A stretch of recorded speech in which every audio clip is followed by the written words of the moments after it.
అందరికీ నమస్కారం. Welcome to my channel. మీ మంచి కోరి ఒక చిన్న మాట. మనం సంతోషంగా జీవించాలి అన్నా, మన కుటుంబంతో మనం ప్రశాంతంగా బ్రతకాలి అన్నా ఓ 3 లక్షణాలు ఉన్న మనుషులకి మనం దూరంగా ఉండాలి. ఈ 3 లక్షణాలు ఉన్న మనుషులతో స్నేహం కానీ, బంధుత్వం కానీ, అదేవిధంగా వ్యాపారం కానీ చేయటం చాలా ప్రమాదకరం. ఒకవేళ చేయాల్సి వస్తే మనం వాళ్ళతో ఒక హద్దుని మెయింటైన్ చేయాలి. అలా కాకుండా వీరిని మనం గనక దగ్గర చేసుకొని మన కష్టాలు సుఖాలన్నీ వీళ్ళతో పంచుకున్నామంటే ఖచ్చితంగా ఈజీగా మనల్ని వీళ్ళు ప్రమాదంలో పడేస్తారు. ఆఖరికి మన ఉనికే లేకుండా చేస్తారు. అలాంటి వాళ్ళు ఏంటి, ఆ లక్షణాలు ఏంటి చూద్దాం. మొదటి లక్షణం ధనంపై అత్యాశ. ధనంపై అత్యాశ ఉన్న వాళ్ళతో మనం స్నేహం చేయకూడదు. అత్యాశ పరులతో స్నేహం చేస్తే ధనం కోసం మీ శత్రువులతో చేతులు కలిపి మిమ్మల్ని ప్రమాదంలో పడేస్తారు. ఎందుకంటే మన ఉనికిని కూడా వీళ్ళు లేకుండా చేసిన వీళ్ళపై అనుమానం ఎవరికి రాదు. ఒకవేళ వీళ్ళని అనుమానించే పరిస్థితులు వచ్చినప్పటికీ మనం ఈ భూమి మీద లేకుండానే పోవచ్చు. కాబట్టి అత్యాశ పరులు చాలా ప్రమాదకరం. రెండవ వాళ్ళు చేసిన సహాయం మరిచిపోయిన వాళ్ళు, అంటే కృతజ్ఞతాభావం లేని వాళ్ళు. వీళ్ళు విషసర్పాల కన్నా కూడా చాలా ప్రమాదకరం.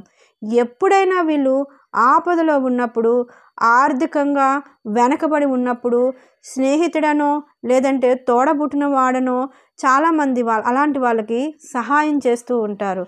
కాలం బాగా కలిసొచ్చి చేసిన సహాయం నీ చెయ్యి మంచిదయ్యి వాళ్ళు పైకి ఎదిగిన తర్వాత ఈ సమాజంలో ఒక మంచి పొజిషన్కి వచ్చిన తర్వాత వీళ్ళు నిన్ను దగ్గరకు కూడా రానివ్వరు.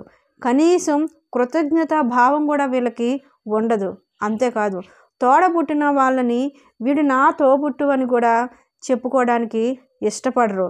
ఇలా కృతజ్ఞతా భావం లేని వాళ్ళు ఎందుకు ఇష్టపడరు అంటే వీడు ఏ స్థితి నుంచి వచ్చాడో, ఎక్కడి నుంచి వచ్చాడో మిగతా వారికి తెలిసిపోతుంది. వీడికి అప్పటి వరకు ఉన్న గౌరవాన్ని ఎక్కడైనా భంగం కలుగుతుందేమో అని తెగ ఫీల్ అయిపోతూ ఉంటాడు.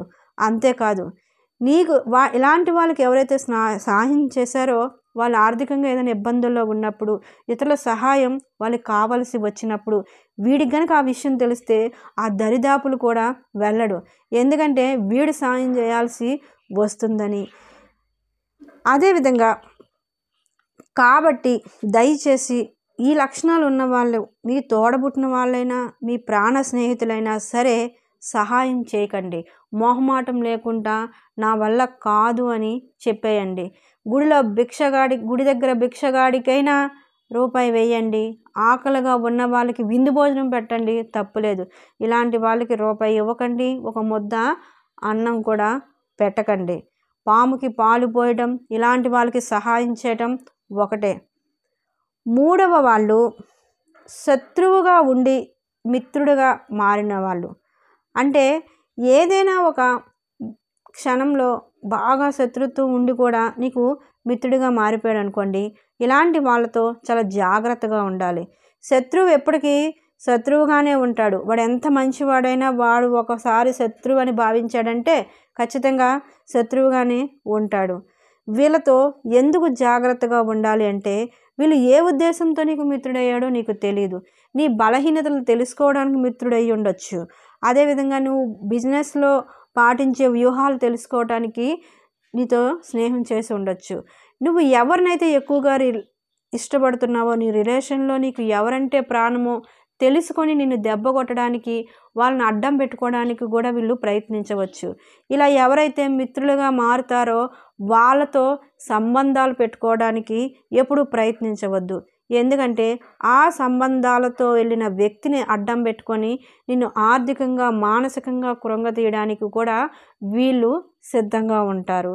ఇక 4వ వ్యక్తి ఎవరు అంటే అత్యధిక లైంగిక వాంఛ ఉన్నవాళ్ళు. అంటే ఒకరికన్నా ఎక్కువ మందితో లైంగిక సంబంధాలు పెట్టుకున్న వాళ్ళు. మనం ఎవరికీ తెలియదు అనుకుంటాం, కానీ మన చుట్టూ ఉన్నవాళ్ళు నీ గుణం తెలియాలి అంటే నీ స్నేహితుడి గుణం తెలుసుకుంటే చాలు అని పెద్దలు చెప్తూ ఉంటారు. ఒకవేళ నువ్వు ఇలాంటి వ్యక్తులతో స్నేహం చేసి నువ్వు ఎంత గొప్పవాడివైనా, వ్యక్తిత్వం ఉన్నవాడివైనా, నిన్ను కూడా నీ చుట్టూ ఉన్నవాళ్ళు అలానే చూస్తారు. అంతేకాదు, వీళ్ళని ఇంటి వరకు రానిస్తే నీ ఇంట్లో ఉన్న వాళ్ళతోనే అక్రమ సంబంధాలు కొనసాగించే ప్రమాదం ఉంటుంది. ఇలాంటి వాళ్ళని నువ్వు దగ్గరకు తీసుకున్నా, నీ ఇంటికి తీసుకువచ్చినా, వీళ్ళతో స్నేహాన్ని వచ్చినా నీ ఇంటి పరువు, మర్యాద, గౌరవం కూడా ప్రశ్నార్థకంగా మారిపోతాయి. రేపొద్దున వీడు ఎక్కడైనా పొరపాటున దొరికిపోయినా నిన్ను కూడా అలానే చూస్తారు. వ్యక్తిత్వం హననం చేయబడుతుంది. వ్యక్తిత్వం పూర్తిగా నాశనం అయిపోతుంది. కాబట్టి ఈ 4 లక్షణాలు ఉన్న వాళ్ళతో స్నేహం చేయాలి అంటే ముందుగానే ఆలోచించుకోండి. ఒకవేళ మీ స్నేహితుల్లోనే ఈ లక్షణాలు ఉంటే మార్చే ప్రయత్నం చేయండి. వాళ్ళకి దూరంగా ఉండే ప్రయత్నం చేయండి. బయటనే వాళ్ళతో రిలేషన్ కొనసాగించండి. ఇంటి వరకు కూడా ఈ 4 లక్షణాలు ఉన్నవారిని దయచేసి తీసుకురాకండి. అప్పుడే మీరు మీ కుటుంబంతో ప్రశాంతంగా జీవించగలరు. నమస్తే.